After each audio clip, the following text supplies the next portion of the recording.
আসসালামু আলাইকুম। প্রিয় দর্শক, অন্নমঞ্চের আলাপচারিতে আপনাদের সকলকে আমন্ত্রণ জানাচ্ছি। একটা কথা দুপুরের ভিডিওতে আমি বলিনি, সেটা হচ্ছে এই বিকেলের ভিডিওতে বলবো বলে। আমি একটা দুপুরবেলার ভিডিও করেছিলাম যে ডেডলক হয়ে রয়েছে, সেটা ছাড়ানোর জন্য সার্জিও ঘোষ পীযূষ গোয়েলের সঙ্গে দেখা করেছেন। আমি তার খবরের কাগজ কাটিংও দিয়ে দিয়েছিলাম। তারপর ভারতবর্ষ কি কি করছে না করছে সেগুলো একটা ভিডিও করেছিলাম। সেখানে একটা ঘটনা ঘটেছে, যে ঘটনাটা আমি তখন বলিনি, আলাদা করে বলবো বলে এখন তাই বলছি। সার্জিও ঘোষের সঙ্গে যখন পীযূষ গোয়েলের যখন বৈঠক হয়, যখন বলেন যে আমাদের এই যে ডেডলক হয়ে রয়েছে, এই যে আমাদের এটা কি বলে বাণিজ্য চুক্তিটা, সেটা ভারত ছেড়ে দিক, নালে পরে আমরা খুব অসুবিধার মধ্যে রয়েছে। শেষ পর্যন্ত আমি বলেছি যে 10% 5% নেমে এসছে ট্যারিফে। এখন ট্রাম্প যে কোনো মূল্যে ওই চুক্তিটা করতে চান। উনি অনেক ট্যারিফের হুমকি দিয়েছেন, রাশিয়ার ব্যাপার দিয়ে বাংলাদেশে সিআইএ লাগিয়ে দিয়েছেন বাংলা অস্থির করার জন্য, মায়ানমারে খেলে দিয়েছেন, অনেক কিছু করেছেন। দেখবেন ভারতকে জব্দ করা যাচ্ছে না। এই যে ইন্দো প্যাসিফিক যদি দখল করতে হয় বা ওখানে যদি ঢুকতে হয়, তাহলেও ভারতকে দরকার। আচিরের দৌরাত্ম্য রুখতে গেলেও ভারতকে দরকার। ফলে বাংলাদেশ ইস্যু যেটা বাংলাদেশ নিয়ে যেটা ভারত শর্ত দিয়েছে, সেই শর্তটা মেনে নেওয়ার জন্য প্রেসিডেন্ট উন্মুখ হয়ে রয়েছেন। আপনাদের মনে থাকতে পারে G7 এর বৈঠকে সাইড লাইনে যখন বৈঠক হচ্ছিল, তখন ট্রাম্প একটা কথা বলেছিলেন যে আজকে যদি ভারত কোনো বিপদে পড়ে, তাহলে আমেরিকা সর্বপ্রথম এগিয়ে আসবে, কিন্তু নরেন্দ্র মোদীকে ক্ষমতায় থাকতে হবে। তো সেই কথাটাই আমাদের পীযূষ গোয়েল তাকে মনে করিয়ে দিয়েছেন যে আপনাদের প্রেসিডেন্ট তো এরকম কথা বললেন, তিনি তো অনেক কিছু বলেন তারপরে ভুলে যান। তখন সার্জিও ঘোষ বলেছেন যে আমাদের প্রেসিডেন্ট যা বলেন তিনি অনেক ভেবেচিন্তে বলেন। উনি যখন বলেছেন ভেবেচিন্তেই বলেছেন। শোনা কথা, তখন আমাদের পীযূষ গোয়েল একটু মুচকি হেসেছেন। তাতে বোধহয় সার্জিও ঘোষের এইখানে ধাক্কা লেগেছে। উনি তখন বলছেন যে আপনার বিশ্বাস হচ্ছে না, ঠিক আছে আমি প্রেসিডেন্টের সঙ্গে কথা বলবো। আমি বলেছি না যে কয়েকজন কূটনীতিবিদ রাজনীতিবিদ যার সঙ্গে ট্রাম্পের সরাসরি সম্পর্ক রয়েছে সহযোগীদের, তাদের মধ্যে সার্জিও ঘোষ একজন। তিনি সঙ্গে সঙ্গে ট্রাম্পকে ফোন করেন এবং বলেন আমাদের ভারতের বাণিজ্য মন্ত্রী এই কথা বলছেন, তা আমি কি উত্তর দেব? তখন ট্রাম্প বলেছেন, স্পিকার ফোনেই বলেছেন, আমি যা বলি ভেবেচিন্তেই বলি। নরেন্দ্র মোদী যতক্ষণ ক্ষমতায় আছে ততক্ষণ পর্যন্ত আমি ভারতের পাশে আছি। এবার আপনারা আমায় প্রশ্ন করতে পারেন যে আপনি এই খবর জানলেন কি করে? এই খবর জানা যায় কি করে জানেন? একজন 1-to-1 যখন কথা হয় না, তার মানেই কিন্তু 1-to-1 হয় না। সেখানে শর্ট হ্যান্ডেড লোক থাকে, মানে যে কোনো যিনি কথা বলছেন তার সেক্রেটারিরা থাকেন, খাতা কলম নিয়ে প্রত্যেকটি কথা লেখা হয়, এবং একজন শর্ট হ্যান্ড লেখক থাকেন, এবং গভর্নমেন্টের যে ভিডিও ধারণ করার যে মানুষটি, পিআইবির লোক হন, প্রেস ইনফরমেশন ব্যুরোর লোক হন, তিনিও সেখানে থাকেন। এবার তারা যখন যে যার দপ্তরে ফিরে যাচ্ছে, সেখান থেকে আলাপ আলোচনার মাধ্যমে খবরগুলো আমাদেরই কারোর পরিচিতের কাছে চলে আসে, সেখান থেকে আমাদের কাছে আসে। আপনাদের একটা গল্প বলি, ভিডিওটা হয়তো একটু লম্বা হবে, গল্পটা খুব মজাদার। একবার রাইটার্সে বুদ্ধবাবু, তখন তথ্য সম্প্রচার মন্ত্রী এবং মুখ্যমন্ত্রী হচ্ছেন জ্যোতি বসু, দুজনে ক্লোজ ডোর মিটিং হচ্ছে। আর আমাদের বর্তমানে জয়ন্ত ঘোষাল, তিনি তার পরের দিন একটি রিপোর্ট করেছেন, যে একদম বিস্তারিত রিপোর্ট করে দিয়েছেন। তা প্রেস কর্নারে পরের দিন সকলের সঙ্গে দেখা, আমরা বসে চা খাচ্ছি। হঠাৎ জয়কৃষ্ণ ঘোষ, যিনি আমাদের জ্যোতিবাবু, যিনি সিএ ছিলেন, তিনি এসে বললেন যে, এই জয়ন্ত, তোমাকে জ্যোতিবাবু ডাকছেন।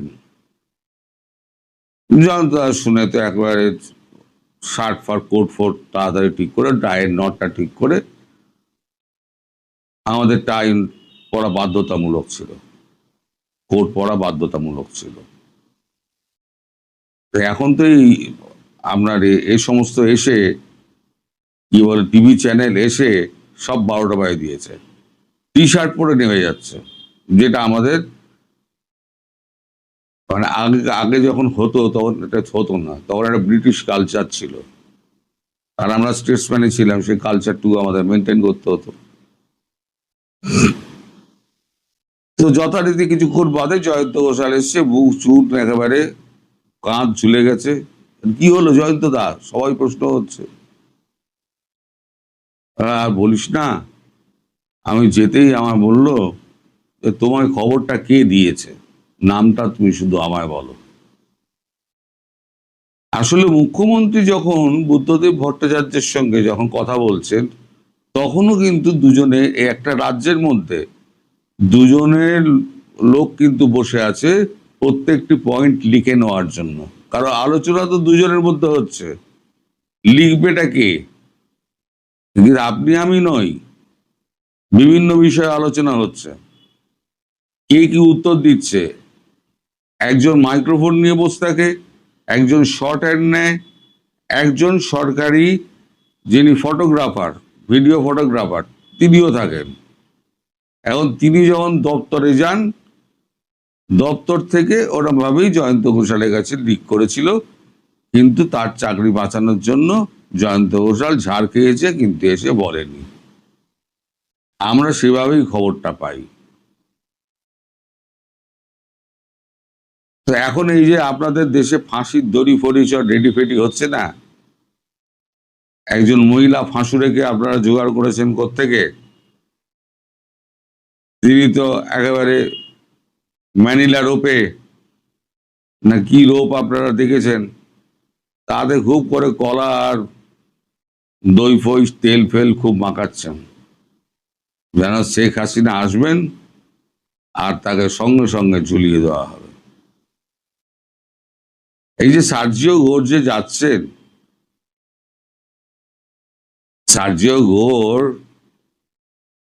তিনি গিয়ে তিনি তো এই প্রশ্নগুলোই করবেন, যে আপনাদের সঙ্গে আমাদের একটা চুক্তি হয়েছিল, বাণিজ্যিক চুক্তি, পশু খাদ্য থেকে অস্ত্র পর্যন্ত সব আপনারা আমেরিকা থেকে নেবেন। তাছাড়া ভারত এবং আমেরিকা যৌথভাবে 10 দফা আপনার প্রতিশ্রুতিপত্র সই করানোর পর আপনি এই ক্ষমতায় এসে বসেছেন 17 বছর বাদে। এই সেই চুক্তিপত্র, প্রতিশ্রুতিপত্র। এবার আপনি বলুন, আপনি চীনের সঙ্গে এগুলো করলেন কি করে, কোন যুক্তিতে? এইসব প্রশ্ন উঠবে এবং শেখ হাসিনা প্রসঙ্গও উঠবে। সুতরাং এটা বলাই যেতে পারে যে শেখ হাসিনা প্রসঙ্গে ট্রাম্প মোদিকে গ্রিন কার্ড দিয়ে দিল। তিনি যে সময় ফিরুন না কেন তাকে সসম্মানে দেশে রাজনীতি করতে দেওয়া হবে। এবার তিনি কি হিসেবে ঢুকবেন না হিসেবে ঢুকবেন সেটা পরের কথা। আপাতত সেপ্টেম্বর আসতে দিন, তাহলে বুঝতে পারবেন যে কি হতে চলেছে। এখন এই ভিডিওটার দুপুরবেলাতেই আমি করতে পারতাম। দুপুরবেলা শুধু আমি বিজনেসটুকু করেছি, আর একটা পার্ট আমি ধরে রেখে দিয়েছি সন্ধ্যেবেলার ভিডিওর জন্য। সবই যদি একসঙ্গে বলে দিই আপনারা দেখবেন তো অ্যাভারেজ ভিউজ টাইম 7 থেকে 8 থেকে 9 হয় অ্যাভারেজ ভিউজ টাইম। আপনারা পুরো ভিডিও কেউ দেখেন না, অথচ আপনারা ওই ভিডিওর মধ্যেই যা বলা আছে সেটাই আবার জিজ্ঞেস করেন আমাকে। দয়া করে ভিডিওটা দেখলে পুরোটা দেখবেন, নইলে স্কিপ করে যাবেন। ভিডিও না দেখে পুরো আমায় বেকার প্রশ্ন করে আর এই প্রশ্ন সংখ্যা বাড়িয়ে কোনো লাভ নেই। সুতরাং যে যতই লাফাক, যতই চিৎকার করুক, আমেরিকার সামনে ভারতের সামনে দাঁড়ানোর ক্ষমতা কারো নেই। আর এখানে আমেরিকার স্বার্থ রয়েছে, আর এখানে ভারতেরও স্বার্থ রয়েছে। উল্টে আবার আমেরিকা একটু চাপে আছে, সেটা হচ্ছে সামনে ব্রিক্স সম্মেলন। ব্রিক্সের মুদ্রা যদি নাও বেরোয়, ব্রিক্সের দেশগুলো যদি নিজেদের মধ্যে কারেন্সিতে ব্যবসা করে, তাহলেও তো মার্কিন যুক্তরাষ্ট্রের অবস্থা খারাপ। কারণ এটা ডলারাইজেশনের দিকেই তো যাচ্ছে। ডলারের ব্যবহার যদি না হয় তাহলে ডলারাইজেশন হবে। আর আগের ভিডিওতে এই ব্যাখ্যা করেছি যে আমেরিকার কি অবস্থা, খাদ্যপণ্যের কি অবস্থা। আমাদের যে বাণিজ্য চুক্তি সেটা 99.9% রেডি হয়ে গিয়েছে। আমেরিকার সিল এবং সই পড়ে গিয়েছে বাণিজ্য সচিবের, উইথ এক্সেস সম্ভবত, কিন্তু আমাদের পড়েনি। ওই 0.1% বাকি আছে। শেখ হাসিনা ফেরার পর যতই হোক আমেরিকা, শেখ হাসিনা ফেরার পর তারপর চুক্তিটি সই হবে, তারপর থেকে যা কাজ করব তখন থেকে শুরু হবে আমেরিকার সঙ্গে, তার আগে নয়। আগে কাজ করে দেখাও, তারপর তার ফল পাবে। সবাই ভালো থাকবেন। আগামী 30 জুলাই 3 দিনের সফরে বাংলাদেশে আসছেন মার্কিন প্রেসিডেন্ট ডোনাল্ড ট্রাম্পের অত্যন্ত ঘনিষ্ঠ এবং বিশেষ দূত সার্জিও গোর। পরিবর্তিত রাজনৈতিক ও আঞ্চলিক পরিস্থিতিতে ট্রাম্পের খুব ঘনিষ্ঠ সার্জিও গোর ঠিক কি বার্তা দিতে বাংলাদেশে আসছেন তা নিয়ে কূটনৈতিক ও রাজনৈতিক মহলে চলছে নানা ধরনের আলোচনা। বিশেষ করে গত 22 জুলাই ফিলিপাইনের ম্যানিলায় আসিয়ান আঞ্চলিক ফোরামে পররাষ্ট্রমন্ত্রী পর্যায়ের বৈঠকের ফাঁকে বাংলাদেশের পররাষ্ট্রমন্ত্রী ডক্টর খলিলুর রহমানের সঙ্গে মার্কিন পররাষ্ট্রমন্ত্রী মার্কো রুবিওর বৈঠক হয়েছিল। সে বৈঠকে সার্জিও গোরও ছিলেন। তার এক সপ্তাহের মধ্যে কেন তিনি বাংলাদেশে আসছেন সে প্রশ্ন উঠছে। আবার গোরের সফর আগে ঢাকায় পশ্চিমা কূটনীতিকদের তৎপরতাও বেশ বেড়েছে। বাংলাদেশে এসেছেন মার্কিন গোয়েন্দা সংস্থা সিআইএ এর সাবেক জ্যেষ্ঠ কর্মকর্তা জেরাল্ড পি হ্যামিল্টন। যদিও বাংলাদেশের সংবাদ মাধ্যমগুলো কূটনৈতিক একাধিক সূত্রে বরাত দিয়ে বলছে বাংলাদেশের পররাষ্ট্র নীতির গতিপথ বুঝতে ঢাকায় আসছেন ট্রাম্পের এই বিশেষ দূত। বলা হচ্ছে গোর 3টি ইস্যুতে ট্রাম্প প্রশাসনের সুনির্দিষ্ট কৌশলগত বার্তা নিয়ে তিনি ঢাকায় আসছেন। এই 3 ইস্যুর মধ্যে প্রথমটি হলো সরাসরি মার্কিন স্বার্থ সংশ্লিষ্ট ইস্যু, দ্বিতীয়টি যুক্তরাষ্ট্রের আঞ্চলিক মিত্র ভারত এবং মিয়ানমারের বিরল খনিজ ইস্যু, এবং সবশেষ বাংলাদেশের অভ্যন্তরীণ রাজনীতির মেরুকরণ ইস্যু আছে। বাংলাদেশের এই অভ্যন্তরীণ রাজনৈতিক ইস্যুটি হলো শেখ হাসিনার দেশে ফেরা এবং আওয়ামী লীগের কার্যক্রমের উপর নিষেধাজ্ঞা নিয়ে। সূত্রগুলো বলছে কোনো সমীকরণ বুঝতে নয়, বরং বাংলাদেশ সরকারের শীর্ষ পর্যায় ও রাজনৈতিক দল এবং সুশীল সমাজকে পরিষ্কার বার্তা দিতেই গোর ঢাকায় আসছেন। বিস্তারিত জানতে চলুন যাওয়া যাক বিশ্লেষণ। মার্কিন যুক্তরাষ্ট্রের দক্ষিণ ও মধ্য এশিয়া বিষয়ক বিশেষ দূত সার্জিও গোর কেবল একজন কূটনৈতিক নন, তিনি ডোনাল্ড ট্রাম্পের দ্বিতীয় মেয়াদের পররাষ্ট্রনীতির অন্যতম প্রধান কুশীলব। এর আগে তিনি হোয়াইট হাউসে প্রেসিডেন্টের সহকারী ও প্রেসিডেন্সিয়াল পার্সোনাল ডিরেক্টর হিসেবে দায়িত্ব পালন করেন। বাংলাদেশের গণমাধ্যমের খবরে বলা হচ্ছে বেশ কিছু সুনির্দিষ্ট লক্ষ্য নিয়ে তিনি 3 দিনের সফরে ঢাকা আসছেন। 24শে জুলাই বাংলাদেশের পররাষ্ট্র প্রতিমন্ত্রী শামা ওবায়দ সাংবাদিকদের বলেছেন 30শে জুলাই 3 দিনের সফরে বাংলাদেশে আসছেন গোর। তিনি আশা করছেন সার্জিও গোরের এই সফরে বাংলাদেশ ও যুক্তরাষ্ট্রের মধ্যকার সম্পর্ক আরো সুদৃঢ় হবে এবং সহযোগিতার নতুন নতুন দিগন্ত উন্মোচিত হবে। বাংলাদেশের সরকারি সংবাদ সংস্থা বাসোস এবং দৈনিক প্রথম আলোর খবরে বলা হয়েছে 3 দিনের সফরের প্রথম দিনে সার্জিও গোর প্রধানমন্ত্রী তারেক রহমান ও পররাষ্ট্রমন্ত্রী খলিলুর রহমানের সঙ্গে বৈঠক করবেন। সফরকালে তিনি রাজনৈতিক দলের নেতা, পেশাজীবী ও নাগরিক সমাজের প্রতিনিধিদের সঙ্গেও মত বিনিময় করতে পারেন। শেষ দিনে কক্সবাজারের রোহিঙ্গা শরণার্থীদের পরিস্থিতি সরেজমিনে দেখার কথা রয়েছে তার। মিয়ানমারে চলমান গৃহযুদ্ধ এবং রাখাইন রাজ্যে আরাকান আর্মির অবস্থান বাংলাদেশের সীমান্ত নিরাপত্তা এখন এক জটিল সন্ধিক্ষণে।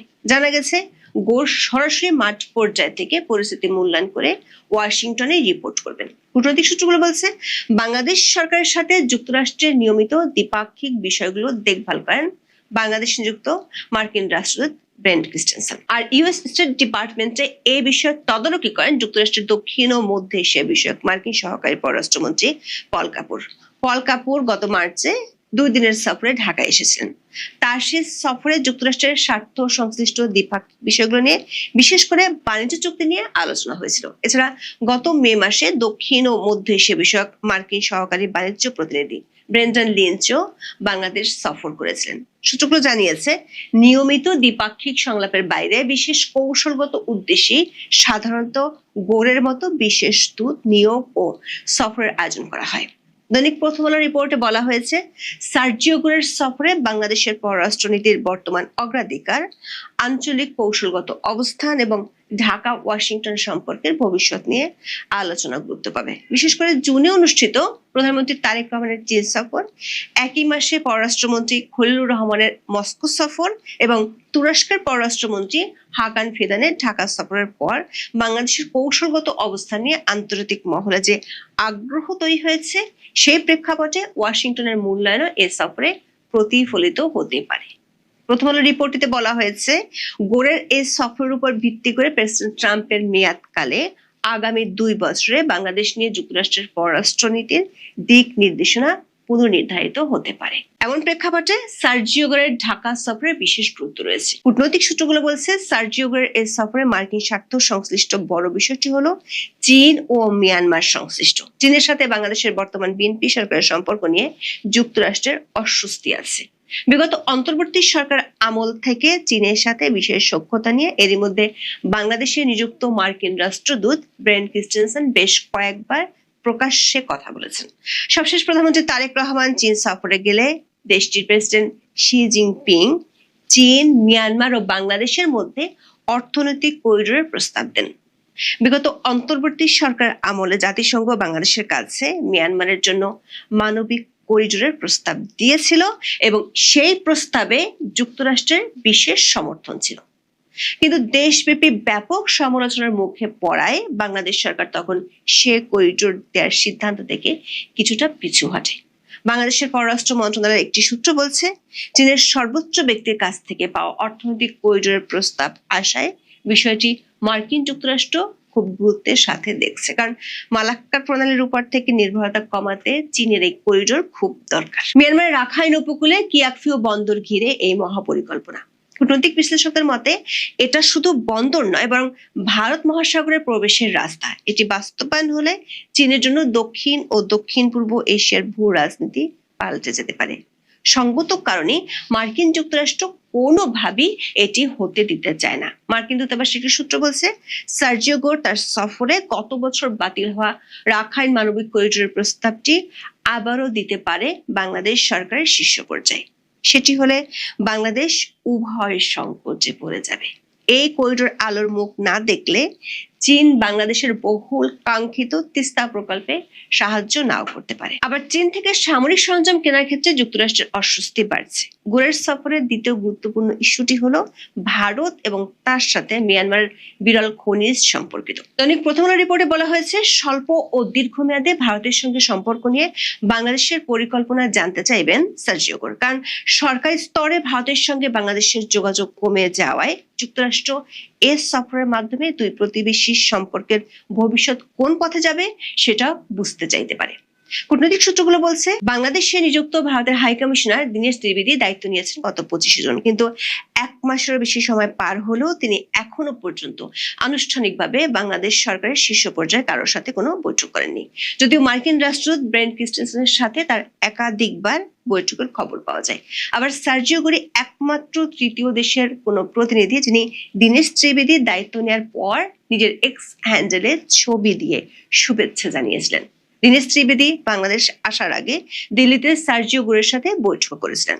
আবার ভারতের প্রধানমন্ত্রী নরেন্দ্র মোদী ব্রিক্সের সম্মেলনে যোগ দিতে তারেক রহমানকে নিমন্ত্রণ পাঠালেও এখনো পর্যন্ত বাংলাদেশের পক্ষ থেকে কিছুই জানানো হয়নি। রয়টার্স সহ একাধিক আন্তর্জাতিক সংবাদ মাধ্যমের সাম্প্রতিক কিছু রিপোর্টে বলা হয়েছে, এই মুহূর্তে মিয়ানমারের প্রতি যুক্তরাষ্ট্রের বিশেষ নজরের কারণ দেশটির রেয়ার আর্থ বা বিরল খনিজ। অনেক বিশ্লেষক মনে করেন এটি ট্রাম্প প্রশাসনের এখনকার দক্ষিণ এশিয়া নীতির মূল কেন্দ্রবিন্দু। কারণ আধুনিক প্রযুক্তির মেরুদণ্ড হলো রেয়ার আর্থ এলিমেন্ট, বিশেষ করে ডিসপ্রোসিয়াম এবং টার্বিয়াম। এই উপাদানগুলো ছাড়া বৈদ্যুতিক গাড়ির ব্যাটারি, নবায়নযোগ্য জ্বালানি খাতের স্থায়ী চুম্বক এবং সবচেয়ে গুরুত্বপূর্ণভাবে উন্নত প্রযুক্তির ক্ষেপণাস্ত্র ও যুদ্ধ বিমান তৈরি অসম্ভব। বর্তমানে বিশ্বের এই মূল্যবান খনিজগুলো 90%-এরও বেশি চীনের নিয়ন্ত্রণে রয়েছে। চীনের এই একচেটিয়া আধিপত্য ভাঙার একমাত্র প্রাকৃতিক উৎস হলো মিয়ানমার, যা বিশ্বের তৃতীয় বৃহত্তম রেয়ার আর্থ উৎপাদনকারী। সম্প্রতি মিয়ানমার প্রেসিডেন্টের ভারত সফরের পর থেকে ভারতের রেয়ার আর্থ সাম্রাজ্যে ভাগ বসাতে পেরেছে। ভারত যে মিয়ানমারের রেয়ার আর্থের ভাগ পাচ্ছে সে ইঙ্গিত পাওয়া গেছে রয়টার্সের 23 জুলাই রিপোর্টে। আবার মিয়ানমারের উত্তরে কাচিন রাজ্যটি হলো ভারী রেয়ার আর্থ আকরিকের ভান্ডার, যেটি ভারতের সীমান্তবর্তী রাজ্য। কূটনৈতিক সূত্রগুলো বলছে, বাংলাদেশের কাছে মিয়ানমারের জন্য করিডোর চাওয়া এবং ভারতের পক্ষ হয়ে যুক্তরাষ্ট্রের দুতিয়ালি করা সবই যুক্তরাষ্ট্রের এই রেয়ার আর্থ নীতিকে ঘিরে। ভারতের সাহায্য ছাড়া যুক্তরাষ্ট্রের পক্ষে মিয়ানমারের বিরল খনিজ পাওয়া প্রায় অসম্ভব। গত 10 বছরের বেশি সময় ধরে জান্তা সরকারের উপর নিষেধাজ্ঞা দেওয়া সহ নানা উপায়ে চেষ্টা করে যুক্তরাষ্ট্র ব্যর্থ হয়েছে। এই মুহূর্তে ভূরাজনৈতিক বাস্তবতায় দক্ষিণ এশিয়া, বিশেষ করে মিয়ানমারে অবস্থান তৈরি করতে হলে ভারত ছাড়া যুক্তরাষ্ট্রের হাতে কোনো বিকল্প নেই। অন্যদিকে চীন সরকারও সবশেষ বৈঠকে ভারতের সাথে নতুন করে সম্পর্ক তৈরির কথা জানিয়ে দিয়েছে। আবার দক্ষিণ ও মধ্য এশিয়ার বিশেষ দূত হিসেবে সার্জিও গোরের নেপাল সফর ব্যর্থ হয়েছিল। নেপালের প্রধানমন্ত্রী বালান শাহ কোনো রাষ্ট্রদূতের সাথে দেখা করবেন না বলে জানিয়েছিলেন, অথচ সম্প্রতি তিনি ভারত ও চীনের রাষ্ট্রদূতের সাথে সাক্ষাৎ করবেন বলে জানিয়েছেন। সার্জিও গোর নেপালের প্রধানমন্ত্রীর সাথে সম্পর্কটা তৈরি করতে চায় ভারতের মাধ্যমে। কূটনৈতিক সূত্রগুলো বলছে, ভারতের কাছে বাংলাদেশ যেমন একটি ইস্যু, তেমনি দক্ষিণ এশিয়াতে মিয়ানমার ও নেপাল এখন আমেরিকার কাছে তেমন ইস্যু। সেজন্য ভারত ও যুক্তরাষ্ট্র পরস্পরকে এই ইস্যুগুলোতে সাহায্য করতে চায়। ভারতের সাথে মিয়ানমারের সম্পর্ক এতটাই এগিয়েছে যে মিয়ানমারের 30 সামরিক কর্মকর্তাকে ভারতের তত্ত্বাবধানে প্রশিক্ষণ দিয়ে জাতিসংঘ শান্তিরক্ষী মিশনে পাঠানো হয়েছে। দর্শক, তারেক রহমানের সরকারের 5 মাসের মাথায় গোর বাংলাদেশ সফরের সিদ্ধান্ত নিয়েছেন। ইতিমধ্যে তিনি দক্ষিণ ও মধ্য এশিয়ার একাধিক দেশ সফর করেছেন, কিন্তু ভারতে মার্কিন রাষ্ট্রদূতের দায়িত্বে থাকা গোর কেন প্রতিবেশী দেশ বাংলাদেশে এতদিন আসেননি তা নিয়ে কূটনৈতিক মহলে নানা জল্পনা কল্পনা ছিল। গত 22 জুলাই যুক্তরাষ্ট্রের পররাষ্ট্রমন্ত্রী মার্কো রুবিওর সঙ্গে সাক্ষাৎ করেছেন বাংলাদেশের পররাষ্ট্রমন্ত্রী ডক্টর খলিলুর রহমান। ম্যানিলায় আসিয়ান আঞ্চলিক ফোরামের পররাষ্ট্রমন্ত্রীদের বৈঠকের ফাঁকে তারা সাক্ষাৎ করেন। সেই বৈঠকে বাংলাদেশের প্রধানমন্ত্রী তারেক রহমানের পররাষ্ট্র বিষয়ক উপদেষ্টা হুমায়ুন কবির এবং মার্কিন দূত সার্জিও গোরো উপস্থিত ছিলেন। প্রশ্ন উঠেছে, শীর্ষ পর্যায়ে এমন বৈঠকের পর কেন গোর এক সপ্তাহের মধ্যে বাংলাদেশে আসছেন? ধারণা করা হচ্ছে সরাসরি শীর্ষ পর্যায়ে এবং রাজনৈতিক দলগুলোর উদ্দেশ্যে কিছু বার্তা দেওয়ার জন্যই তিনি আসছেন। এই সফরে গোর বাংলাদেশ সহ দক্ষিণ এশিয়ার ভূ রাজনীতিকে বিবেচনায় রেখে তারেক রহমান সরকারের সঙ্গে দ্বিপাক্ষিক আলোচনা করবেন। তাৎপর্যপূর্ণ বিষয় হলো, ডোনাল্ড ট্রাম্পের বিশেষ আস্থাভাজন গোর এমন সময় ঢাকা সফরের সিদ্ধান্ত নিয়েছেন যখন সম্প্রতি বাংলাদেশের সাবেক প্রধানমন্ত্রী শেখ হাসিনা তার দেশে ফেরার কথা বলেছেন।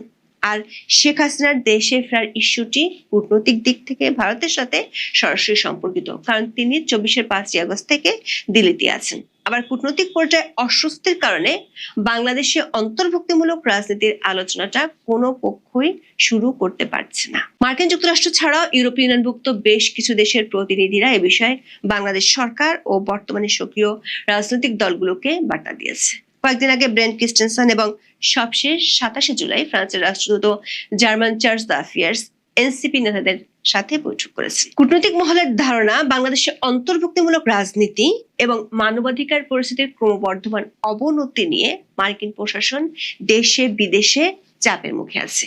এই পরিস্থিতিতে শেখ হাসিনা এবং আওয়ামী লীগ সম্পর্কে মার্কিন নীতির অবস্থানের কতটুকু পরিবর্তন হচ্ছে সেটি সার্জিও গোরের সফরের পরেই বোঝা যেতে পারে।